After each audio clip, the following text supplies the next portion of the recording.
ಭಾನುವಾರ ಹೋದರೆ ತುಂಬ ಹೊತ್ತು ಅಲ್ಲಿರಬಹುದು. ಇಂದಿರಾ ಹೇಳಿದ್ಲು. ಹಾಸ್ಟೆಲ್ಗೆ ಹೋಗಿ ನೋಟ್ಸ್ ಪ್ರಿಪೇರ್ ಮಾಡಬೇಕು. ಡೋಂಟ್ ಬಿ ಸಿಲ್ಲಿ, ಅದೆಲ್ಲ ರೊಟೀನ್ ವರ್ಕ್. ಚಿಂತೆ ಯಾಕೆ ಮಾಡ್ತೀಯಾ? ಇನ್ ಟೈಮ್ಗೆ ನಿನ್ನನ್ನು ಹಾಸ್ಟೆಲ್ಗೆ ಬಿಡ್ತೀನಿ, ಅಶ್ವಿನಿ ಹೇಳಿದ್ಲು. ಮಮ್ಮಿ ಹೋದ್ಮೇಲೆ ಡ್ಯಾಡಿ ತುಂಬ ಡಲ್ ಆಗಿದ್ದಾರೆ. ನಿನ್ನನ್ನು ನೋಡಿದ್ರೆ, ನಿನ್ನ ಜೊತೆ ಸ್ವಲ್ಪ ಹೊತ್ತು ಮಾತನಾಡಿದ್ರೆ ಅವರು ಇಂದಿನ ಡ್ಯಾಡಿ ಆಗ್ತಾರೇನೋ ಅನ್ನೋ ಆಸೆ ಅಷ್ಟೆ. ತಂದೆಯನ್ನು ಮಾತನಾಡಿಸುವ ವಿಷಯದಲ್ಲೂ ನಿರಾಸಕ್ತಿ ತೋರಿಸುತ್ತಿದ್ದಾಳೆ ಅನ್ನುವ ಅಭಿಪ್ರಾಯ ಇವಳ ಮನಸ್ಸಿಗೆ ಬರಬಾರದು ಎನ್ನುವ ಉದ್ದೇಶದಿಂದ ಇಂದಿರಾ ಒಪ್ಪಿಗೆ ಸೂಚಿಸಿದ್ಲು. ಮನೆಯ ಮುಂದೆ ಕಾರು ನಿಂತ್ಕೊಂಡಾಗ ಭೈರವ ಓಡುತ್ತಾ ಹತ್ತಿರ ಬಂದು ಅಶ್ವಿನಿಯ ಸುತ್ತ ಸುಳಿದಾಡಿತು. ಇಂದಿರಾಳನ್ನು ಕಂಡು ಗುರುಗುಟ್ಟುತ್ತಾ ಅವಳ ಸೀರೆಯ ನೆರಿಗೆಯನ್ನು ಮೂಸಿ ನೋಡಿ ಬಾಲವನ್ನು ಅಲುಗಿಸುತ್ತಾ ನಿಂತಾಗ ಅವಳು ಅದರ ತಲೆಯ ಮೇಲೆ ಕೈಯಾಡಿಸಿದ್ಲು. ಮನುಷ್ಯರಿಗಿಂತ ಈ ನಾಯಿಗಳು 1000 ಪಾಲು ಉತ್ತಮ. ಅದಕ್ಕೆ ನಾಯಿಗಳ ನಿಯತ್ತಿಗೆ ಹೆಸರಾಗಿರೋದು. ನಿನ್ನನ್ನು ಇದು ಎಷ್ಟು ಬೇಗ ಗುರುತಿಸ್ಬಿಡ್ತು. ಅದೇ ಮನುಷ್ಯ ದಿನಕ್ಕೊಂದು ಬಣ್ಣ ಬದಲಾಯಿಸುತ್ತಾ ಹೋಗ್ತಾನೆ. ನಿನಗೆ ಹಾಗನ್ಸೋದಿಲ್ವಾ ಇಂದ್ರ? ಸಂಪಿಗೆ ಮರದ ಬುಡದಲ್ಲಿ ನಿಂತಿದ್ದ ರಾಜರಾಯರು ಇಂದಿರಾಳ ಮುಂದೆ ಬಾಲ ಆಡಿಸುತ್ತಾ ನಿಂತಿದ್ದ ಭೈರವನನ್ನು ನೋಡಿ ಹತ್ತಿರ ಬಂದು ಅದರ ಬೆನ್ನನ್ನು ಸವರುತ್ತಾ ನಗುತ್ತಾ ಕೇಳಿದರು. ತುಂಬ ಸಣ್ಣಗಾಗಿದ್ದೀರಿ, ಯಾಕೆ? ಹುಷಾರಿಲ್ವಾ? ಅವರತ್ತ ಪ್ರೇಕ್ಷಕ ನೋಟ ಬೀರುತ್ತಾ ಇಂದಿರಾ ಕೇಳಿದ್ಲು. ನನಗೇನಾಗಿದೆ? ಚೆನ್ನಾಗೇ ಇದ್ದೀನಿ. ಬೆಂಗಳೂರಿಗೆ ಬಂದು ಎಷ್ಟು ದಿವಸ ಆಗಿದೆ. ನಮ್ಮ ಮನೆಗೆ ಬರಬಾರ್ದು ಅಂದ್ಕೊಂಡಿದ್ಯೋ ಅಥವಾ ನಮ್ಮನ್ನು ಮರ್ತೇ ಬಿಟ್ಟಿಯೋ? ಅಶ್ವಿನಿಯ ಭುಜವನ್ನು ಬಳಸಿ ಹಿಡಿದು ಇಂದಿರೆಯತ್ತ ನೋಡುತ್ತಾ ರಾಜರಾಯರು ಕೇಳಿದರು. ನಾನು ಇಲ್ಲಿಗೆ ಬಂದಿರುವ ವಿಷಯ ನಿಮಗೆ ಹೇಗೆ ಗೊತ್ತಾಯಿತು? ನಾನು ಕೆಲಸಕ್ಕೆ ಸೇರಿರುವ ವಿಷಯ ಅಶ್ವಿನಿಗೂ ಗೊತ್ತಿಲ್ಲ, ಇಂದಿರಾ ಅಚ್ಚರಿಯಲ್ಲಿ ಕೇಳಿದ್ಲು. ಅಪ್ಪಾಜಿ ಪತ್ರ ಬರೆದಿದ್ರಾ? ಜಮೀನು ನೋಡಿಕೊಂಡು ಬರೋಣ ಅಂತ ಮೊನ್ನೆ ನಿಮ್ಮ ತಾತನ ಊರಿಗೆ ಹೋಗಿ ಅಲ್ಲೇ ಒಂದು ರಾತ್ರಿ ಇದ್ದು ಬಂದೆ, ರಾಜರಾಯರು ಹೇಳಿದರು. ದೀಕ್ಷಿತರು ಚಿನ್ನದಂಥ ಮನುಷ್ಯ. ಅವರಿಗಿರುವ ಸಹನೆ, ಪಾಂಡಿತ್ಯ ನೋಡಿದ್ರೆ ಆಶ್ಚರ್ಯವಾಗುತ್ತೆ. ಅವರು ತುಂಬ ಸಂಯಮಿ. ನಾವಾದರೆ ಹೆಂಡತಿ ಮಕ್ಕಳು ಬಿಸ್ನೆಸ್ ಅಂದ್ಕೊಂಡು ಸ್ವಾರ್ಥಕ್ಕಾಗಿ ಹೋರಾಟ ನಡೆಸಿ ಒಂದು ದಿನ ಮಣ್ಣಿನಲ್ಲಿ ಮಣ್ಣಾಗಿ ಹೋಗ್ತೀವಿ. ಆದರೆ ಅವರು ಹಾಗಲ್ಲ. 1 ಎಕರೆ ಜಮೀನನ್ನು ತಮ್ಮ ಹೆಸರಿಗೆ ಇಟ್ಕೊಂಡಿಲ್ಲ. ಅವರು ಅಂತಹ ನಿಸ್ವಾರ್ಥಿ. ಅಮರನಾಥ ಯಾತ್ರೆಗೆ ಹೋಗಿ ಬರಬೇಕು ಅಂತ ಹೇಳ್ತಾ ಇದ್ರು. ಅವರಿಗೆ ಯಾವಾಗಲೂ ನಿನ್ನ ಮದುವೆಯದೇ ಯೋಚನೆಯಾಗಿದೆ. ಇಂದಿರಾ ನಿಟ್ಟುಸಿರೆಳೆದು ಶುಷ್ಕನಗೆ ಬೀರಿದ್ಲು. ಮನಸ್ಸು ಊರಿನಲ್ಲಿ ಏಕಾಂಗಿಯಾಗಿರುವ ತಂದೆಯ ಸುತ್ತಲೂ ಸುಳಿದಾಡಿತು. ಮಾತಿನಲ್ಲಿ ಮನೆ ಕಟ್ಟೋದು ಅಂತಾರಲ್ಲ, ಇದನ್ನೇ ಇರಬೇಕು. ಮಾತನಾಡುತ್ತಾ ನಿಮ್ಮನ್ನು ಇಲ್ಲಿಯೇ ನಿಲ್ಲಿಸ್ಬಿಟ್ಟೆ, ಒಳಗೆ ಬನ್ನಿ ಎಂದು ಹೇಳುತ್ತಾ ಒಳಗೆ ಹೋದವರು. ಸುಬ್ಬಯ್ಯ, ನಮ್ಮ ಮನೆಗೆ ವಿಶೇಷ ಅತಿಥಿ ಬಂದಿದ್ದಾರೆ ಎಂದು ಏರು ಧ್ವನಿಯಲ್ಲಿ ಹೇಳಿ ಅಡಿಗೆ ಮನೆಗೆ ಹೋದರು. ವಾಪಸ್ ಬಂದಾಗ ಅವರ ಕೈಗಳಲ್ಲಿ ತಿಂಡಿಯ ತಟ್ಟೆ ಇತ್ತು. ನೀವು ಅಡಿಗೆ ಮನೆಯ ಕೆಲಸ ಮಾಡಬಾರ್ದು, ನನಗೆ ಹೇಳಿದರೆ ತರ್ತಾ ಇರಲಿಲ್ವಾ? ನೋಟದಲ್ಲಿ ಮುನಿಸಿನ ಭಾವ ತುಂಬಿ ಅವರ ಕೈಯಲ್ಲಿದ್ದ ತಟ್ಟೆಗಳನ್ನು ತೆಗೆದುಕೊಳ್ಳುತ್ತಾ ಇಂದಿರಾ ಹೇಳಿದ್ಲು. ನೀವು ಆರಾಮವಾಗಿ ಕುಳಿತುಕೊಳ್ಳಿ, ನಾನು ನೀರಿನ ಲೋಟಗಳನ್ನು ತೆಗೆದುಕೊಂಡು ಬರ್ತೀನಿ. ಅಶ್ವಿನಿ, ನೀನು ಕೂತ್ಕೊಂಡು ತಿಂಡಿ ತಿನ್ನು. ಎಲ್ಲರ ಮನೆಯಲ್ಲೂ ಇವಳಂತಹ ಒಬ್ಬಳು ಮಗಳಿದ್ರೆ ಅವರು ಭಾಗ್ಯವಂತರು. ಸೋಫಾದಲ್ಲಿ ಕುಳಿತುಕೊಳ್ಳುತ್ತಾ ಅಶ್ವಿನಿಯನ್ನು ಉದ್ದೇಶಿಸಿ ಅವರು ಹೇಳಿದರು. ಮ್ಯಾಗ್ಝಿನ್ ಪಕ್ಕಕ್ಕಿಡು, ಅದೆಲ್ಲಿ ಹೋಗುತ್ತೆ? ಮನೆಗೆ ಬಂದ ಅತಿಥಿಗಳನ್ನು ಸತ್ಕರಿಸೋದು ಬಿಟ್ಟು ಮನೆಗೆ ಬಂದ ತಕ್ಷಣ ಓದ್ತಾ ಕೂತ್ಕೊಂಡಿದೆಯಲ್ಲ, ಇವಳೆಂತಹ ಅತಿಥಿ? ಇಂದಿರೆಯು ನನ್ನ ಮಗಳಿದ್ದ ಹಾಗೆ. ಇವಳು ನಮ್ಮ ಮನೆಯ ಕಾಯಂ ಸದಸ್ಯೆ ಆಗ್ತಾಳೆ ಅಂತೆಲ್ಲ ಮಮ್ಮಿ ನಿಮ್ಮ ಹತ್ರ ಹೇಳ್ತಾ ಇರಲಿಲ್ವಾ? ಇಂದಿರಾಳತ್ತ ಕೆಣಕು ನೋಟ ಬೀರುತ್ತಾ ಅಶ್ವಿನಿ ಹೇಳಿದ್ಲು. ಕೆಲಸ ಮಾಡಿದ್ರೆ ದೇಹಕ್ಕೆ ಫಿಟ್ನೆಸ್ ಬರುತ್ತೆ. ಅಲ್ಲಿ ಕಾಲೇಜ್ನಲ್ಲೂ ಮೈ ಬಗ್ಸಿ ಕೆಲಸ ಮಾಡೋದಿಲ್ಲ, ಹಾಸ್ಟೆಲ್ನಲ್ಲೂ ಕೂತ್ಕೊಂಡು ಗಡದ್ದಾಗಿ ತಿನ್ನೋದು. ಇವಳನ್ನು ಹೀಗೆ ಬಿಟ್ಟರೆ ಡ್ರಮ್ ಆಗೋದು ಗ್ಯಾರಂಟಿ. ನಿಂದೆಲ್ಲ ಉಡಾಫೆಯ ಮಾತುಗಳೇ. ಬೇರೆಯವರಿಂದ ಕೆಲಸ ಮಾಡಿಸ್ಕೊಂಡು ನೀನು ಆರಾಮವಾಗಿ ಕೂತ್ಕೊಂಡಿರ್ತೀಯ. ರಾಜರಾಯರು ಈಗ ಇಂದಿರಾಳತ್ತ ತಿರುಗಿ ಹೇಳಿದರು. ನಮ್ಮದೇ 2 ಮನೆ ಇದ್ದರೂ ನೀನು ಹಾಸ್ಟೆಲ್ನಲ್ಲಿ ಯಾಕಿದೆಯಾ? ಅಶ್ವಿನಿಯ ಜೊತೆಯಲ್ಲಿ ಅವಳ ಮನೆಯಲ್ಲೇ ಇರಬಾರ್ದಾ? That's good idea. ಚೆನ್ನಾಗಿ ಬುದ್ಧಿ ಹೇಳಿ ಡ್ಯಾಡಿ. ಸಂಜೆಯಿಂದ ಇದೇ ಮಾತನ್ನು ನಾನು ಇವಳಿಗೆ ಹೇಳಿ ಸಾಕಾಯಿತು. ಮೈಸೂರಿನಲ್ಲಿ ಯಾವಾಗಲೂ ಕುಡುಂತಾ ಇದ್ಲು. ಈಗಲಾದರೂ ಒಟ್ಟಿಗೆ ಆರಾಮವಾಗಿ ಇರೋಣ ಅಂದರೆ ಇವಳು ಕೇಳ್ತಾ ಇಲ್ಲ, ಅಶ್ವಿನಿ ಹೇಳಿದ್ಲು. ನನ್ನ ಜೊತೆಯಲ್ಲಿ ಇಲ್ಲೇ ಇರಬಹುದಲ್ವಾ ಇಂದು? ಅಶ್ವಿನಿ ಹೇಳೋದನ್ನು ಕೇಳು ಮಗು.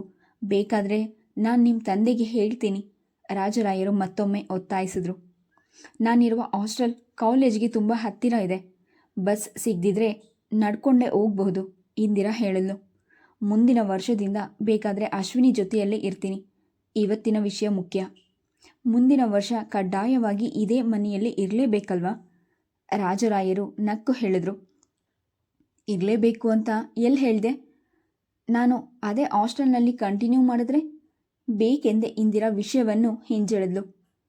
ನಿನ್ನ ತಂದೆಗೆ ತಿಳಿಸಿ ನಮ್ಮ ಮನೆಯಲ್ಲಿ ಇಟ್ಕೊಂಡ್ಬಿಡೋಣ ಅಂತ. ರಾಜರಾಯರು ನಕ್ಕರು. ಈ ಮುದುಕನಿಗೂ ಜೊತೆ ಆಗುತ್ತೆ. ನಿಮಗೆ ನನ್ನ ಮೇಲೆ ಪ್ರೀತಿನೇ ಇಲ್ಲ, ಅಶ್ವಿನಿ ಬೇಸರಿಸಿದ್ಲು.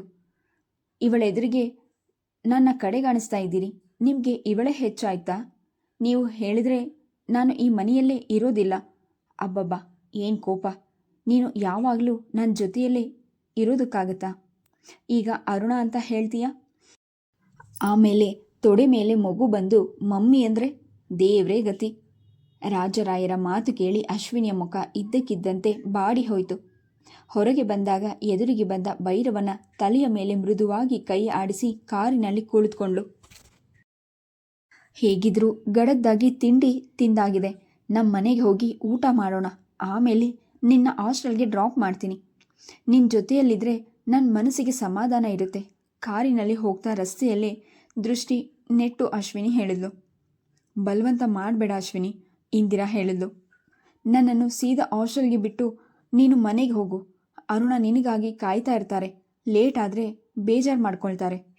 ಬೇಜಾರು ಮಾಡ್ಕೊಳ್ಳೋದು ಅವರ ಜಾಯಮಾನದಲ್ಲೇ ಬಂದಿಲ್ಲ. ಅಶ್ವಿನಿ ನಿಟ್ಟಿಸಿರು ಬಿಟ್ಲು. ಮಲ್ಗೋದಕ್ಕೆ ಮಾತ್ರ ಮನೆಗೆ ಬರ್ತಾರೆ ಅಷ್ಟೇ. ಊಟ ತಿಂಡಿ ಎಲ್ಲ ಹೊರಗೆ ಆಗುತ್ತೆ. ನಿನ್ನ ಮಾತೆ ವಿಚಿತ್ರವಾಗಿದೆ. ಕಾಲೇಜಿನಲ್ಲಿ ಸಂಜೆವರೆಗೂ ಇರುವ ಅವಶ್ಯಕತೆ ಇಲ್ಲ. ಅಲ್ಲಿ 2-3 ಗಂಟೆ ಕೆಲಸ. ಉಳಿದ ಟೈಮ್ನಲ್ಲಿ ಅವರಿಗೆ ಹೊರಗೇನು ಕೆಲಸ ಇರುತ್ತೆ? ಹೊರಗೆ ಯಾಕೆ ಊಟ ಮಾಡಬೇಕು? ಇಂದಿರಾ ವಿಸ್ಮಿತಳಾದ್ಲು. ಆ ಮನುಷ್ಯ ತುಂಬ ಫ್ಲರ್ಟ್ ಮಾಡ್ತಾರೆ. ಸ್ಟ್ರೆಂತ್ ಜಾಸ್ತಿ. ಜೊತೆಗೆ ವಾಸಕ್ಕೆ ಮನೆ ಸಿಕ್ಕಿದೆ. ಬಾಡಿಗೆ ಕೊಡಬೇಕಾಗಿಲ್ಲ. ಕಾಲೇಜಿನಲ್ಲೂ ಕೈ ತುಂಬ ಸಂಬಳ ಸಿಗುತ್ತೆ. ಇನ್ನು ಸುಂದರವಾಗಿರುವ ಹುಡುಗಿಯರನ್ನು ಕಂಡ್ರೆ ಮನುಷ್ಯ ಹೈ ಡ್ರಾಮಾ ಶುರು ಮಾಡೇ ಬಿಡ್ತಾರೆ. ಇಂದಿರಾಳನ್ನೇ ನೋಡುತ್ತಾ ಅವಳು ಹೇಳಿದ್ಲು. ಕಾಲೇಜ್ನಲ್ಲಿ ನಿನ್ನ ಜೊತೆ ಅವರು ಹೇಗೆ ನಡ್ಕೊತಾರೆ? ಹೋಟೆಲ್ಗೆ ಫಿಲಮ್ಗೆ ಕರೀತಾರಾ? ಇದೇನೇ ಹೀಗೆ ಕೇಳ್ತೀಯಾ? ಇಂದಿರಾಗೆ ಅಳುಕುಂಟಾಯಿತು. ಅಶ್ವಿನಿಯ ಮನಸ್ಸಿನಲ್ಲಿರುವ ಭಾವನೆಗಳನ್ನು ಅಲೆಗಳಂತೆ ಅವಳತ್ತಲೇ ನೋಡಿದ್ಲು. ತನ್ನ ಸಹೋದ್ಯೋಗಿಯ ಹತ್ತಿರ ಹೇಗೆ ನಡ್ಕೊಬೇಕು ಅದೇ ರೀತಿ ವರ್ತಿಸ್ತಾರೆ. ನನ್ನ ವಿಷಯದಲ್ಲೂ ನಿನ್ಗೆ ಅನುಮಾನವಾ? ನೀನು ಬೆಂಕಿಯುಂಡೆ. ನಿನ್ನನ್ನು ಮುಟ್ಟೋದಕ್ಕೆ ಯಾರಿಂದಲೂ ಸಾಧ್ಯವಿಲ್ಲ. ಆದರೂ ಹೇಳೋದಕ್ಕಾಗೋದಿಲ್ಲ. ಯಾವ ಹುತ್ತದಲ್ಲಿ ಎಂತಹ ಆವಿರುತ್ತೋ ಯಾರಿಗೆ ಗೊತ್ತು? ಏನೇ ಆದರೂ ನೀನು ಸ್ವಲ್ಪ ಕೇರ್ಫುಲ್ ಆಗಿರೋದೇ ಒಳ್ಳೆಯದು, ಅಶ್ವಿನಿ ಹೇಳಿದ್ಲು. ಒಂದು ಗಾದೆ ಇದೆ, ಕೇಳಿದ್ಯಾ? ಇಂದಿರಾ ಪಕ್ಕನೆ ನಕ್ಕಳು. ತಾನು ಕಳ್ಳಪರರನ್ನು ನಂಬು ಅನ್ನುವ ಹಾಗಾಯಿತು. ನಿನ್ನ ವಿಷಯ. ಅಕಸ್ಮಾತ್ ನಿನ್ನ ಗಂಡ ಹಾಗೆ ಮಾಡಿದ್ರು ಅಂತಲೇ ಇಟ್ಕೊಳ್ಳೋಣ. ಅದರಲ್ಲಿ ತಪ್ಪೇನಿದೆ? ನೀನು ಮೈಸೂರಿನಲ್ಲಿ ಮಾನಸ ಗಂಗೋತ್ರಿಯಲ್ಲಿದ್ದಾಗ ಏನು ಮಾಡ್ತಾ ಇದ್ದೆ? ನಿಮ್ಮಣ್ಣ ಅವತ್ತು ಪಾರ್ಕ್ನಲ್ಲಿ ನಿನ್ನ ಕೆನ್ನಿಗೆ ಯಾಕೆ ಹೊಡೆದ್ರು? ನೀನು ಹುಡುಗರ ಜೊತೆ ಸುತ್ತಾಡ್ತಾ ಇದ್ದೆ ಅನ್ನುವ ಕಾರಣಕ್ಕೆ ತಾನೇ. ಆದರೆ ಅರುಣ ಹಾಗೆ ಮಾಡೋದಿಲ್ಲ ಅಂದ್ಕೊಂಡಿದ್ದೀನಿ. ಅಕಸ್ಮಾತ್ ಮಾಡ್ತಾರೆ ಅಂತಲೇ ಇಟ್ಕೊಂಡ್ರೂ ಹಿರಿಯಕ್ಕನ ಚಾಳಿ ಮನೆ ಮಂದಿಗೆಲ್ಲ ಅನ್ನುವ ಹಾಗೆ. ನೀನು ಮಾಡ್ತಾ ಇದ್ದುದನ್ನೇ ಅವರು ಮುಂದುವರಿಸ್ತಿದ್ದಾರೆ ಅಂದ್ಕೊಂಡ್ರಾಯ್ತು. ಮಾತಿನ ಕೊನೆಯಲ್ಲಿ ಇಂದಿರಾಗೆ ನಗು ತಡೆಯಲು ಸಾಧ್ಯವಾಗಲೇ ಇಲ್ಲ. ಮುಖ ಮೇಲೆ ಮಾಡಿ ಗಾಗೈಸಿ ನಗಲು ಆರಂಭಿಸಿದ್ಲು. ಅವಳ ಮಾತಿನ ದಾಟಿಗೆ ಅಶ್ವಿನಿ ಬೆರಗಾದ್ಲು. ಅವಳು ವಾಸ್ತವವನ್ನೇ ಹೇಳ್ತಿದ್ದಾಳೆ ಅನಿಸಿದ್ರೂ ಮನಸ್ಸು ಭಾರವಾಯಿತು. ನೀನು ಹೀಗೆ ಕೇಳಿದ್ದಕ್ಕೆ ನನಗೆ ಬೇಜಾರಿಲ್ಲ ಅಶ್ವಿನಿ. ನಾನು ಇವತ್ತು ಬ್ಯಾಂಕ್ಗೆ ಹೋಗಿದ್ದಾಗ ಅರುಣ ಎದುರಿಗೆ ಸಿಕ್ಕಿ ಹೋಟೆಲ್ಗೆ ಕರೆದ್ರು. ನಿಮಗೆ ಮೊದಲು ತಿಂಗಳು ಸಂಬಳ ಬಂದಿದೆ, ಸ್ವೀಟ್ ಕೊಡಿಸಿ ಹೋಟೆಲ್ಗೆ ಹೋಗೋಣ ಅಂದಾಗ ನಾಳೆ ನಿಮಗೆ ಸ್ವೀಟ್ ತಂದು ಕೊಡ್ತೀನಿ ಅಂತ ಹೇಳಿದೆ. ಅವರ ಜೊತೆ ಹೋಟೆಲ್ಗೆ ನಾನು ಖಂಡಿತ ಹೋಗ್ತಾ ಇರಲಿಲ್ಲ. ಹಾಸ್ಟೆಲ್ನ ಗೇಟಿನ ಬಳಿ ಇಳಿದು ಒಳಗೆ ಹೋಗುವ ಮುನ್ನ ಇಂದಿರಾ ಹೇಳಿದ್ಲು. ನನ್ನ ಸ್ವಭಾವ ಏನು ಅಂತ ನಿನಗೆ ಗೊತ್ತೇ ಇದೆಯಲ್ಲ. ನನ್ನ ತಂದೆ, ತಾಯಿ, ತಾತ ಅವರನ್ನು ಬಿಟ್ಟರೆ ನೀನು. ಇಷ್ಟೇ ಜನರೇ ನನ್ನ ಸರ್ವಸ್ವ. ಉಳಿದವರು ನನಗೆ ಲೆಕ್ಕಕ್ಕಿಲ್ಲ. ನಿನ್ನನ್ನು ಎಚ್ಚರಿಸಬೇಕಾದುದು ನನ್ನ ಕರ್ತವ್ಯ. ಇಷ್ಟಕ್ಕೆ ಟೆನ್ಷನ್ ಮಾಡಿಕೊಂಡು ಈ ವಿಷಯವನ್ನೇ ಯೋಚಿಸ್ತಾ ರಾತ್ರಿಯೆಲ್ಲ ನಿದ್ದೆ ಇಲ್ಲದೆ ಹೊರಳಾಡಬೇಡ. ನಾನಿನ್ನು ಬರ್ತೀನಿ. Good night. ಅಶ್ವಿನಿ ಅವಳ ಭುಜದ ಮೇಲೆ ಕೈ ಇರಿಸಿ ನಗುತ್ತಾ ಹೇಳಿದ್ಲು. ರೂಮಿನ ಹತ್ತಿರ ಬಂದ ಇಂದಿರಾ ಬಾಗಿಲಿನತ್ತ ನೋಡದೆ ಪರ್ಸ್ನಿಂದ ಬೀಗದ ಕೈ ತೆಗೆಯುತ್ತಿದ್ದಾಗ ಜ್ಯೋತಿ ಒಳಗಿನಿಂದ ಬಂದ್ಲು. ಅದೇನಿವತ್ತು ಇಷ್ಟು ಬೇಗ ಹಾಸ್ಟೆಲ್ಗೆ ಬಂದಿದ್ದೀರಿ? ನಿಮ್ಮನ್ನು ಕರ್ಕೊಂಡು ಹೋಗೋದಕ್ಕೆ ಅವರು, ಅದೇ ನಿಮ್ಮ ಬಾಯ್ ಫ್ರೆಂಡ್ ಬಂದಿರಲಿಲ್ವಾ? ಇಂದಿರಾ ಗೇಲಿ ಮಾಡಿದ್ಲು. ಅವಳ ಹಿಂದೆಯೇ ಬಂದ ಜ್ಯೋತಿ ಕುರ್ಚಿಯಲ್ಲಿ ಕುಳಿತುಕೊಂಡ್ಳು. ಅವಳ ನೋಟ ಕಿಟಕಿಯಿಂದ ಹೊರಗೆ ನೀಲಾಗಸದತ್ತ ನೆಟ್ಟಿತು. ಮುಖದಲ್ಲಿ ನೀರಸ ಭಾವವಿತ್ತು. ಬಟ್ಟೆ ಬದಲಿಸಿ ಮುಖ ತೊಳೆದುಕೊಂಡು ಬಂದು ನೋಟ್ಸ್ ಮಾಡಲು ಇಂದಿರಾ ಪುಸ್ತಕ ಅಗಲಿಸಿದರೂ ಜ್ಯೋತಿ ಅದೇ ಭಂಗಿಯಲ್ಲಿ ಕುಳಿತಿರೋದನ್ನು ಕಂಡು ಇಂದಿರಾ ಹತ್ತಿರ ಹೋಗಿ ಭುಜದ ಮೇಲೆ ಕೈ ಇರಿಸಿದಾಗ ಬೆಚ್ಚಿದ ಜ್ಯೋತಿ ತಿರುಗಿ ನೋಡಿದ್ಲು. ಯಾಕೆ ಹೀಗೆ ಸಪ್ಪೆ ಆಗಿದ್ದೀರಿ? ಯಾವತ್ತೂ ಇಲ್ಲದ್ದು ಇವತ್ತು ಹಾಸ್ಟೆಲ್ಗೆ ಬೇಗ ಬಂದಿದ್ದೀರಿ? ಇಂದಿರಾ ಕೇಳಿದ್ಲು. ನಿಮ್ಮನ್ನು ಕರೆದುಕೊಂಡು ಹೋಗೋದಕ್ಕೆ ಅವರು ಬ್ಯಾಂಕಿಗೆ ಬರಲಿಲ್ವಾ? ತುಂಬ ಹೊತ್ತು ಕಾದೆ. ಅವನು ನಿನ್ನೆಯೂ ಬಂದಿರಲಿಲ್ಲ, ಇವತ್ತು ಬರಲಿಲ್ಲ. ಯಾಕೆ ಅಂತ ಗೊತ್ತಾಗ್ತಾ ಇಲ್ಲ.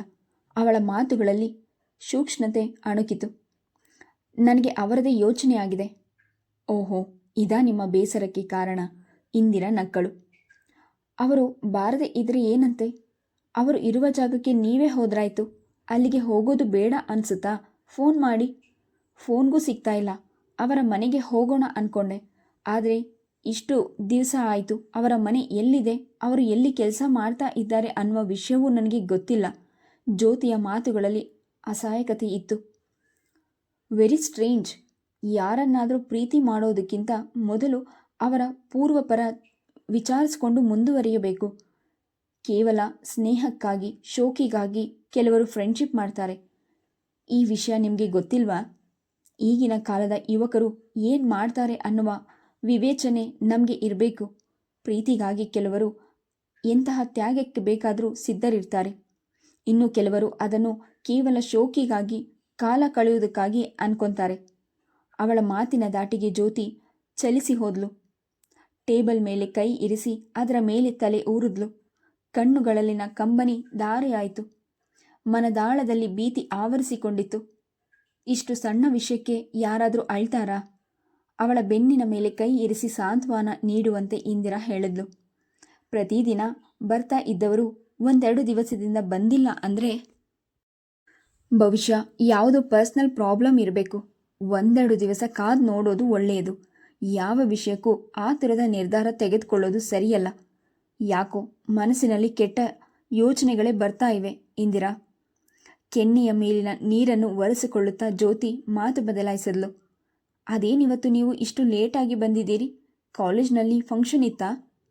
ಇಲ್ಲ, ತುಂಬ ದಿವಸದ ಮೇಲೆ ನನ್ನ ಫ್ರೆಂಡ್ ಸಿಕ್ಕಿದ್ಲು. ನಾನು MA ಓದುವಾಗಲೂ ಅವಳು ನನ್ನ ರೂಮ್ಮೇಟ್ ಆಗಿದ್ಲು. ಅವಳ ತಂದೆ ತಾಯಿಯೂ ನನಗೆ ತುಂಬ ಪರಿಚಯ. ಅವರ ಮನೆಗೆ ಹೋಗಿದ್ದೆ. ಅಲ್ಲಿ ತಿಂಡಿ ಕಾಫಿ ಆಯಿತು. ಆದ್ದರಿಂದ ನನಗೆ ಹಸಿವಿಲ್ಲ. ಇವತ್ತು ನಾನು ಊಟ ಮಾಡೋದಿಲ್ಲ. ಅಂದಹಾಗೆ ನೀವು ಊಟ ಮಾಡಿದ್ದೀರಾ? ಇಂದಿರಾ ಅವಳತ್ತಲೇ ನೋಡುತ್ತಾ ಕೇಳಿದ್ಲು. ಸಂಜೆ ಕಾಫಿಯನ್ನು ಕುಡಿಯಲಿಲ್ಲ. ಊಟ ಮಾಡೋದಕ್ಕೆ ನನಗೆ ಮನಸ್ಸಿಲ್ಲ. ಸುಮ್ಮನೆ ಮಲ್ಕೊಳ್ಳೋಣ ಅನ್ನಿಸ್ತಾ ಇದೆ, ಜ್ಯೋತಿ ಹೇಳಿದ್ಲು. ಅವಳ ಮುಖದಲ್ಲಿ ನಿರ್ಲಿಪ್ತತೆಯ ಭಾವವಿತ್ತು. ಊಟ ಮಾಡೋದಕ್ಕೂ ಮನಸ್ಸು ಬೇಕಾ? ಬೇಜಾರಾಗಿರೋದು ನಿಮ್ಮ ಮನಸ್ಸಿಗೆ. ಪಾಪ, ಹೊಟ್ಟೆ ಏನು ಪಾಪ ಮಾಡಿದೆ ಹೇಳಿ? ಊಟ ಮಾಡುವಿರಂತೆ. ಬೇಕಾದರೆ ನಾನು ನಿಮ್ಮ ಜೊತೆಯಲ್ಲಿ ಬರ್ತೀನಿ. ನಾನು 1 ಲೋಟ ಮಜ್ಜಿಗೆ ಕುಡಿತೀನಿ. ಇಂದಿರಾ ಬಲವಂತ ಮಾಡಿ ಅವಳನ್ನು ಡೈನಿಂಗ್ ಹಾಲ್ಗೆ ಕರೆದುಕೊಂಡು ಹೋದ್ಲು. ಅವಳು ಊಟ ಮಾಡೋವರೆಗೂ ಅವಳೊಂದಿಗೆ ಹಿತವಾಗಿ ಮಾತನಾಡುತ್ತಾ ಹತ್ತಿರದಲ್ಲೇ ಕುಳಿತಿದ್ದು ಅವಳೊಂದಿಗೆ ರೂಮ್ಗೆ ಬಂದಳು. ಡಿಪ್ರೆಷನ್ ಅನ್ನೋದು ಮನುಷ್ಯನಿಗೆ ಬರುವ ಭಯಂಕರ ಕಾಯಿಲೆ. ಜೀವನದಲ್ಲಿ ಬಂದದ್ನೆಲ್ಲ ಧೈರ್ಯವಾಗಿ ಎದುರಿಸಿ ಮುನ್ನುಗ್ಗಬೇಕು. ನೀವೇನೂ ಯೋಚನೆ ಮಾಡಬೇಡಿ. ನಿಮ್ಮ ಸುಖ ದುಃಖ ಎರಡರಲ್ಲೂ ನಾನು ನಿಮ್ಮ ಜೊತೆಯಲ್ಲೇ ಇರ್ತೀನಿ. ನೋಡ್ತಾ ಇರಿ, ನಾಳೆ ಖಂಡಿತ ಅವರು ನಿಮ್ಮನ್ನು ಹುಡ್ಕೊಂಡು ಬಂದೇ ಬರ್ತಾರೆ. ಜ್ಯೋತಿಗೆ ಆಶ್ವಾಸನೆ ನೀಡುವಂತೆ ಅವಳು ಮಲಗುವವರೆಗೂ ಹತ್ತಿರದಲ್ಲೇ ಕುಳಿತಿದ್ದು ಹೊದಿಕೆಯನ್ನು ಕುತ್ತಿಗೆಯವರೆಗೂ ಹೊದಿಸಿ ಸೊಳ್ಳೆ ಪರದೆಯನ್ನು ಮಂಚದ ಸುತ್ತಲೂ ಇಳಿಬಿಟ್ಟು ಗುಡ್ ನೈಟ್ ಎನ್ನುತ್ತಾ ಟೇಬಲ್ನತ್ತ ತಿರುಗಿದಾಗ ಜ್ಯೋತಿ ಅವಳ ಕೈ ಹಿಡ್ಕೊಂಡ್ಳು. ಯಾವುದೋ ಜನ್ಮದಲ್ಲಿ ನೀವು ನನಗೆ ತಾಯಿ ಆಗಿದ್ದೀರಿ ಅನಿಸುತ್ತೆ. ನಿಮ್ಮಂತಹ ರೂಮ್ಮೇಟ್ ಈ ಸಲ ನನಗೆ ಸಿಕ್ಕಿರೋದು ನನ್ನ ಪುಣ್ಯ. ಹೋದ ವರ್ಷ ನನ್ನ ರೂಮ್ನಲ್ಲಿ ಒಬ್ಬಳು ಹುಡುಗಿ ಇದ್ಲು. ನನ್ನನ್ನು ಕಂಡ್ರೆ ಮುಖ ತಿರುಗಿಸ್ಕೊಂಡು ಕೂತ್ಕೊತಾ ಇದ್ಲು. ಎಲ್ಲರ ಹತ್ತಿರವೂ ನನ್ನ ವಿಷಯವಾಗಿ ಹಗುರವಾಗಿ ಹೇಳ್ಕೊಂಡು ಬರ್ತಾ ಇದ್ಲು. ನಿಮ್ಮ ಮಾತು ಕೇಳಿ ನನಗೆ ಈಗ ಧೈರ್ಯ ಬಂದಿದೆ. ಯಾರ ಮಾತಿಗೂ ಕಿವಿ ಕೊಡಬಾರ್ದು, ಯಾರಿಗೂ ಹೆದರಬಾರ್ದು. ಕೇಳಲಿಲ್ವಾ? ಕೆರೆಯಲ್ಲಿ ಹಂದಿ ಇದ್ದರೆ ಹೇಗೋ ಹಾಗೆ ಅಂತ. ಆದರೆ ಒಂದು ವಿಷಯ, ಸರಿಯಾದ ದಾರಿಯಲ್ಲಿ ಹೋಗ್ತಾ ಇದ್ದರೆ ಯಾರಿಗೂ ನಾವು ಹೆದರಬೇಕಾಗಿಲ್ಲ, ಇಂದಿರಾ ಹೇಳಿದ್ಲು. ನೀವೀಗ ಆರಾಮವಾಗಿ ನಿದ್ದೆ ಮಾಡಿ. ನಾಳೆಯ ಕ್ಲಾಸ್ಗೆ ನಾನು ಪ್ರಿಪೇರ್ ಆಗಬೇಕು. ನಾನು ಸ್ವಲ್ಪ ಲೇಟಾಗಿ ಮಲ್ಕೊಳ್ತೀನಿ. ಪುಸ್ತಕ ಅಗಲಿಸಿ ನೋಟ್ಸ್ ಮಾಡಿಕೊಳ್ಳುತ್ತಾ ಕುಳಿತ ಇಂದಿರಾ ರಾತ್ರಿ ಮಲ್ಕೊಂಡಾಗ 2 ಗಂಟೆ ಆಗಿತ್ತು. ನಿದ್ದೆ ಹತ್ತಿರ ಸುಳಿಯದೆ ಜ್ಯೋತಿ ಹಾಸಿಗೆಯಲ್ಲಿ ಹೊರಳಾಡುತ್ತಲೇ ಇದ್ಲು. ಇಂದಿರಾ ಕಾಲೇಜ್ಗೆ ಹೋದಾಗ ಅವಳದು ಎಂದಿನದೇ ಲವಲವಿಕೆ, ಆರದ ಉತ್ಸಾಹ. ಅವಳು ಪಾಠ ಮಾಡುತ್ತಿದ್ರೆ, ನೋಟ್ಸ್ ಕೊಡ್ತಿದ್ರೆ ವಿದ್ಯಾರ್ಥಿಗಳು ಗಲಾಟೆ ಮಾಡದೆ ಕುಳಿತಿರುತ್ತಿದ್ರು. ಅವರು ಪ್ರಶ್ನೆ ಕೇಳಿದರೆ ಶಾಂತವಾಗಿ ಉತ್ತರಿಸಿ, ಅರ್ಥವಾಯಿತು ತಾನೇ, ಗೊತ್ತಾಗದೆ ಇದ್ದರೆ ಹೇಳಿ, ಇನ್ನೊಂದ್ಸಲ ವಿವರಿಸ್ತೀನಿ ಎನ್ನುತ್ತಿದ್ಲು. ಕಾಲೇಜಿಗೆ ಬಂದು ಸ್ವಲ್ಪ ದಿವಸದಲ್ಲೇ ಅವಳು ಪಾಪ್ಯುಲರ್ ಲೆಕ್ಚರ್ ಆಗಿದ್ಲು. ಪ್ರಿನ್ಸಿಪಲರಂತೂ ಅವಳನ್ನು ಮಾತನಾಡಿಸುವಾಗ ಯಂಗ್ ಲೇಡಿ ಎಂದೇ ಕರೆಯುತ್ತಿದ್ರು. ಇಷ್ಟೊಂದು ಕಡಿಮೆ ಟೈಮ್ನಲ್ಲಿ ಸ್ಟೂಡೆಂಟ್ಸ್ಗೆ ಅದೇನು ಮೋಡಿ ಮಾಡಿದ್ದೀರಿ? ನಿಮ್ಮ ಕ್ಲಾಸ್ ರೂಮ್ನಲ್ಲಂತೂ ಪಿನ್ ಡ್ರಾಪ್ ಸೈಲೆನ್ಸ್, ನಿಜವಾಗ್ಲೂ ಆಶ್ಚರ್ಯ ಎಂದು ಅವಳ ಸಹೋದ್ಯೋಗಿಗಳು ಮೆಚ್ಚುಗೆ ವ್ಯಕ್ತಪಡಿಸ್ತಿದ್ರು. ಅಂದು ಮಧ್ಯಾಹ್ನ ಕ್ಲಾಸ್ ಮುಗಿಸ್ಕೊಂಡು ಸ್ಟಾಫ್ ರೂಮ್ನ ಬಾಗಿಲಿಗೆ ಬಂದ ಇಂದಿರಾ ಇನ್ನೇನು ಒಳಗೆ ಕಾಲಿರಿಸಬೇಕು. ಅಷ್ಟರಲ್ಲಿ ಎತ್ತಲು ನೋಡುತ್ತಾ ಬರುತ್ತಿದ್ದ ಅರುಣ ಅವಳ ಭುಜ ಸವರಿಸಿಕೊಂಡು ಹೊರಗೆ ಬಂದವನು. ಸವರಿಸಿಕೊಂಡು ನಿಂತ್ಕೊಂಡು, ಸಾರಿ ಇಂದ್ರಾ, ನಾನು ನೋಡಲೇ ಇಲ್ಲ, ಅರುಣ ಮುಖ ಹಿಂಡುತ್ತಾ ಹೇಳಿದ. ಯಾವಾಗಲೂ ಅಷ್ಟೇ, ಹೆಜ್ಜೆ ಮುಂದಿಡುವಾಗ ಸುತ್ತಮುತ್ತ ನೋಡ್ಕೊಂಡು ಬರಬೇಕು. ಇಲ್ಲ ಅಂದರೆ ಹೀಗೆ ಅಧ್ವಾನ ಆಗ್ಬಿಡುತ್ತೆ, ಅಥವಾ ಬೇರೆಯವರಿಗೂ ತೊಂದರೆ ಆಗುತ್ತೆ. ನೀವು ಗುದ್ದಿದ್ದು ರಭಸಕ್ಕೆ ಬಹುಶಃ ನನ್ನ ಭುಜದ ಮೂಳೆ ಮುರಿದಿರಬಹುದು. ಬನ್ನಿ, ಹಾಸ್ಪಿಟಲ್ಗೆ ಹೋಗೋಣ. ಡಾಕ್ಟರ್ ಫೀಸನ್ನು ನೀವೇ ಕೊಡುವಿರಂತೆ. ವಕ್ರವಾಗಿ ನಗುತ್ತಾ ವ್ಯಂಗ್ಯವಾಗಿ ಮಾತನಾಡಿದ ಅವನತ್ತ ಒಮ್ಮೆ ನೋಡಿದ ಇಂದಿರಾ ಒಳಗೆ ಹೋದಾಗ ಅರುಣ ಅವಳನ್ನೇ ಹಿಂಬಾಲಿಸಿದ. ಇವತ್ತಿನ ನನ್ನ ಎಲ್ಲ ಕ್ಲಾಸ್ಗಳು ಮುಗೀತು. ಏನನ್ನೋ ಹೇಳದೆ ಬೀರುವನ್ನು ತೆಗೆದು ಅವಳ ಪರ್ಸ್ ತೆಗೆದುಕೊಂಡಾಗ ಅರುಣನೇ ಹೇಳಿದ, ಈಗ 4 ಗಂಟೆ, ಬಹುಶಃ ನಿಮಗೂ ಎಲ್ಲ ಕ್ಲಾಸ್ಗಳು ಮುಗ್ದಿರಬಹುದು. ಈಗ ಡಾಕ್ಟರ್ ಹತ್ರ ಹೋಗೋದು ಬೇಡ. ನೋವು ಕಡಿಮೆ ಆಗೋದಕ್ಕೆ ಫ್ರೂಟ್ ಸಲಾಡ್ ಅಥವಾ ಐಸ್ ಕ್ರೀಮ್ನೋ ಕೊಡಿಸ್ತೀರಾ? ಈಗ ಹೋಟೆಲ್ಗೆ ಹೋಗೋಣವಾ? ಅವನತ್ತ ಬೇಸರದ ನೋಟ ಬೀರಿದ ಇಂದಿರಾ ಈಗಲೂ ಏನನ್ನು ಹೇಳದೆ ಹೊರಗೆ ಬಂದಳು. ಗೇಟಿನವರೆಗೂ ಸ್ಕೂಟರ್ ತಳ್ಕೊಂಡೇ ತನ್ನೊಂದಿಗೆ ಬರುತ್ತಿದ್ದ ಅರುಣನನ್ನು ಕಂಡು ಅವಳು ಬೇಸರಿಸಿದ್ಲು. ಸ್ಕೂಟರ್ ತಳ್ಕೊಂಡು ಹೀಗೆ ಯಾಕೆ ಬರ್ತಾ ಇದ್ದೀರಿ? ಏನಾದರೂ ಹೇಳೋದಿದ್ರೆ ಇಲ್ಲೇ ಹೇಳಿ. ಇಲ್ಲ ಅಂದರೆ ಸ್ಕೂಟರ್ ಸ್ಟಾರ್ಟ್ ಮಾಡಿಕೊಂಡು ಆರಾಮವಾಗಿ ಸೀದಾ ಮನೆಗೆ ಹೋಗಿ. ಅಶ್ವಿನಿ ಮನೆಯಲ್ಲಿ ನಿಮಗಾಗಿ ಕಾಯ್ತಾ ಇರ್ತಾಳೆ. ಮೈಸೂರಿನಲ್ಲಿ ಅವಳು ನಿಮ್ಮ ರೂಮ್ಮೇಟ್ ಆಗಿದ್ದಾಳಂತೆ. ಯಾಕೆ? ಅವಳ ಸ್ವಭಾವ ನಿಮಗೆ ಗೊತ್ತಿಲ್ವಾ? ಅವಳು ಎಷ್ಟು ಹೊತ್ತಿಗೆ ರೂಮ್ಗೆ ಬರ್ತಾ ಇದ್ಲು, ಎಷ್ಟು ಜನ ಬಾಯ್ ಫ್ರೆಂಡ್ಸ್ ಅವಳ ಹಿಂದೆ ಮುಂದೆ ಓಡಾಡ್ತಾ ಇದ್ರು ಅನ್ನುವ ವಿಷಯ ನಿಮ್ಗೆ ಗೊತ್ತಿದೆ ಅಂದ್ಕೊಂಡಿದ್ದೀನಿ, ಅವನು ಕಟುವಾಗಿ ಹೇಳಿದ. ಅವನ ಮಾತಿನ ದಾಟಿಗೆ ವಿಸ್ಮಿತಳಾದ ಇಂದಿರಾ ಅವನತ್ತಲೇ ಬೆರಗು ನೋಟ ಬೀರಿದ್ಲು. ಅವನ ಕಣ್ಗಳು ಕೆರಳಿದರೆ ತುಟಿಗಳು ವಕ್ರವಾಗಿ ತಿರುಚಿಕೊಂಡಿತು. ಇವನಿಗೆ ಎಲ್ಲ ವಿಷಯವೂ ತಿಳಿದಿದೆ, ಆದರೂ ಅವಳನ್ನು ಮದುವೆಯಾಗಿದ್ದಾನೆ. ಅಶ್ವಿನಿಯ ತಂದೆಗಿರುವ ಶ್ರೀಮಂತಿಕೆಗೆ ಜೋತು ಬಿದ್ದನೋ ಅಥವಾ ಅವಳ ವಿಷಯ ತಿಳಿಯದೆ ಬಲಿಪಶವಾದನೋ? ಸಾಮರಸ್ಯ ಇಲ್ಲದ ಸಂಸಾರ ನಿಸ್ಸಾರವಾಗುತ್ತದೆ. ಅಂತಹ ಬದುಕಿಗೆ ಅರ್ಥವಿಲ್ಲದ ಮೇಲೆ ಒಂದೇ ಮನೆಯಲ್ಲಿದ್ದು ಹೊಂದಿಕೊಂಡು ಹೋಗೋದಾದರೂ ಹೇಗೆ ಸಾಧ್ಯ? ಸ್ಟೂಡೆಂಟ್ಸ್ ಲೈಫ್ನಲ್ಲಿ ಅದೆಲ್ಲ ಸಾಮಾನ್ಯ. ಬಾಯ್ ಫ್ರೆಂಡ್ಸ್ ಇದ್ದರು ಅಂದಕ್ಷಣ ಅವಳ ವಿಷಯದಲ್ಲಿ ವಿನಾಕಾರಣ ತಪ್ಪು ಕಂಡು ಹಿಡಿಯೋದಕ್ಕೆ ಸಾಧ್ಯವಿಲ್ಲ, ಇಂದಿರಾ ನಗುತ್ತಾ ಹೇಳಿದ್ಲು. ಈಗ ಅವಳು ಸ್ಟೂಡೆಂಟ್ಸ್ ಅಲ್ಲ, ಅವಳಿಗೆ ಸಂಸಾರ ಇದೆ, ಗಂಡ ಅನಿಸ್ಕೊಂಡು ನಾನಿದ್ದೀನಿ. ಆದರೂ ಬಾಯ್ ಫ್ರೆಂಡ್ ಜೊತೆ ಈಗಲೂ ಇಡೀ ದಿನ ಸುತ್ತೋದು ಅಂದರೆ ಏನರ್ಥ? ಅವನ ಕಣ್ಣು ಕಿರಿದುಗೊಳಿಸಿ ತುಟಿ ಕೊಂಕಿಸಿ ಹೇಳಿದ. ಅವನು ಕೋಪಗೊಂಡಿರುವುದು ಸ್ಪಷ್ಟವಾಗಿತ್ತು. ಬೆಳಗ್ಗೆ 10 ಗಂಟೆಗೆ ಮನೆ ಬಿಟ್ಟರೆ ವಾಪಸ್ ಆಗೋದು ಅವಳಿಗೆ ಮನಸ್ಸು ಬಂದಾಗ. ಇದು ಸಂಸಾರಸ್ಥರು ಮಾಡುವ ಕೆಲಸನಾ? ಅವಳ ತಂದೆ ತಾಯಿ ಒಬ್ಬಳೆ ಮಗಳು ಅಂತ ಮುದ್ದಿನಿಂದ ಬೆಳೆಸಿದ್ದಾರೆ, ಜೊತೆಗೆ ಶ್ರೀಮಂತಿಕೆ. ಹೀಗಾಗಿ ಆಡಂಬರದ ಜೀವನ ನಡೆಸ್ತಾ ಇದ್ದಾಳೆ. ಅವಳದು ಆಧುನಿಕ ಶೈಲಿಯ ಜೀವನ. ಅದನ್ನೇ ತಪ್ಪಾಗಿ ಅರ್ಥೈಸಿಕೊಂಡ್ರೆ ಹೇಗೆ? ಮೊಸರಿನಲ್ಲಿ ಕಲ್ಲು ಹುಡುಕೋದು ಅಂತಾರಲ್ಲ, ನಿಮ್ಮಂಥವರನ್ನು ನೋಡಿಯೇ ಹೇಳಿರಬೇಕು. ಮಾತಿನ ಕೊನೆಯಲ್ಲಿ ಅವಳ ತುಟಿ ಅಂಚಿನಲ್ಲಿ ವ್ಯಂಗ್ಯ ನಗೆ ಸುಳಿದಾಡಿತು. ನೀವು ನನ್ನ ಮಾತುಗಳನ್ನು ತುಂಬ ಹಗುರವಾಗಿ ತಗೊಳ್ತಾ ಇದ್ದೀರಿ. ಅವಳ ಚರಿತ್ರೆಯೆಲ್ಲ ನಿಮಗೆ ಗೊತ್ತಿದೆ. ಆದರೆ ಸ್ನೇಹಿತೆ ಅನ್ನುವ ಒಂದೇ ಕಾರಣಕ್ಕೆ ವಹಿಸ್ಕೊಂಡು ಮಾತನಾಡ್ತಾ ಇದ್ದೀರಿ. ಅವನು ಆಕ್ಷೇಪಣೆಗಳ ಸರಮಾಲೆಯನ್ನೇ ಹೆಣೆಯಲು ಆರಂಭಿಸಿದಾಗ ಅವಳಿಗೆ ಬೇಸರವೆನಿಸಿತು. ಅವನು ಹೇಳುತ್ತಿರುವುದೆಲ್ಲ ಉತ್ಪ್ರೇಕ್ಷೆಯೇನೂ ಇರಲಿಲ್ಲ. ಅಶ್ವಿನಿಯ ನಡೆ ನುಡಿಯೇ ಹಾಗಿರುವಾಗ, ಅವಳನ್ನು ತಿದ್ದುವುದು ಅಸಾಧ್ಯದ ವಿಷಯವಾಗಿರುವಾಗ, ಅದೇ ವಿಷಯವನ್ನು ಮರ್ತಿಸುತ್ತಾ ಮನಸ್ಸನ್ನು ಘಾಸಿ ಮಾಡಿಕೊಳ್ಳೋದ್ರಲ್ಲಿ ಯಾವ ಅರ್ಥವಿದೆ? ಜೀವನವನ್ನು ರೂಪಿಸಿಕೊಳ್ಳೋದು ನಿಮ್ಮ ಕೈಯಲ್ಲಿರುವಾಗ ಅವಳ ವಿಷಯ ಯೋಚಿಸ್ತಾ ಮೆಂಟಲ್ ಆಗುವ ಬದಲು ಅವಳನ್ನು ಸರಿದಾರಿಗೆ ತರುವುದಕ್ಕೆ ಪ್ರಯತ್ನಿಸಬೇಕು. ಜೀವನದ ಪ್ರತಿಯೊಂದು ನಿಮಿಷವೂ ಅಮೂಲ್ಯ. ಅದು ಸಾರ್ಥಕವಾಗುವಂತೆ ನೋಡಿಕೊಳ್ಳೋದು ನಿಮ್ಮ ಕೈಯಲ್ಲಿದೆ. Life is short, make it sweet ಅನ್ನುವ ವಿಷಯ ನಿಮಗೆ ಗೊತ್ತಿದೆ. ರಸ್ತೆ ಅಂಚಿನ ತುಂಬ ಹೊತ್ತು ಮಾತನಾಡೋದು ಅನುಚಿತ ವರ್ತನೆಯಾಗುತ್ತದೆ ಅನಿಸಿದಾಗ ಅವಳು ಹೇಳಿದ್ಲು, ನಾನಿನ್ನು ಹೊರಡ್ತೀನಿ. ನಾಳೆ ಸ್ಟಾಫ್ ರೂಮ್ನಲ್ಲಿ ಕೂತ್ಕೊಂಡು ನಿಧಾನವಾಗಿ ಮಾತನಾಡೋಣ. ನೀವು ಅಷ್ಟೇ, ಮನೆಗೆ ಹೋಗಿ. ಇಷ್ಟು ಹೊತ್ತಿಗೆ ಅಶ್ವಿನಿ ಮನೆಗೆ ಬಂದಿರಬಹುದು. ಇವತ್ತು ಅವಳ ಬರ್ತ್ಡೇಯಂತೆ. ಸೆಲೆಬ್ರೇಟ್ ಮಾಡಿಕೊಳ್ಳೋದಕ್ಕೆ ಸ್ನೇಹಿತರ ಜೊತೆಯಲ್ಲಿ ಹೊರಗೆ ಹೋಗಿದ್ದಾಳೆ. ಅವನ ತುಟಿ ಹಂಚಿನಲ್ಲಿ ವ್ಯಂಗ್ಯನಗೆ ಸುಳಿದಾಡಿತು. ಮನೆಗೆ ಬರುವಾಗ ನಿಮ್ಮನ್ನು ಕರೆದುಕೊಂಡು ಬರೋದಕ್ಕೆ ಹೇಳಿದಾಳೆ. ಅಲ್ಲಿಗೆ ಹೋಗೋದಕ್ಕಿಂತ ಮುಂಚೆ ಹೋಟೆಲ್ಗೆ ಹೋಗೋಣ. ಅಲ್ಲಿ ನಿಮ್ಮ ಜೊತೆ ಸ್ವಲ್ಪ ಹೊತ್ತು ಕೂತ್ಕೊಂಡು ಮಾತನಾಡಿದರೆ ಮನಸ್ಸಿಗೆ ಒಂದು ರೀತಿಯ ಸಮಾಧಾನ ಸಿಗುತ್ತೆ. ಇವನೊಂದಿಗೆ ಇದೇ ವಿಷಯವನ್ನು ಚರ್ಚಿಸುತ್ತಾ ನಿಲ್ಲೋದ್ರಲ್ಲಿ ಅರ್ಥವಿಲ್ಲ ಅನಿಸಿದಾಗ ನಾನು ಹಾಸ್ಟೆಲ್ಗೆ ಹೋಗ್ತೀನಿ ಎಂದು ಹೇಳಿದ ಇಂದಿರಾ ರಸ್ತೆ ಅಂಚಿನಲ್ಲಿ ವೇಗವಾಗಿ ಹೆಜ್ಜೆ ಹಾಕಲು ಆರಂಭಿಸಿದ್ಲು. ಅವಳು ಹೋಗುತ್ತಿರುವುದನ್ನೇ ಸ್ವಲ್ಪ ಹೊತ್ತು ನೋಡುತ್ತಾ ನಿಂತಿದ್ದ ಅರುಣ ವೇಗವಾಗಿ ಬಂದು ಸ್ಕೂಟರನ್ನು ಅವಳ ಬದಿಯಲ್ಲಿ ನಿಲ್ಲಿಸಿ, ಹಾಸ್ಟೆಲ್ಗೆ ಹೋಗೋದಕ್ಕೆ ಇಷ್ಟೊಂದು ಅರ್ಜೆಂಟ್ ಯಾಕೆ?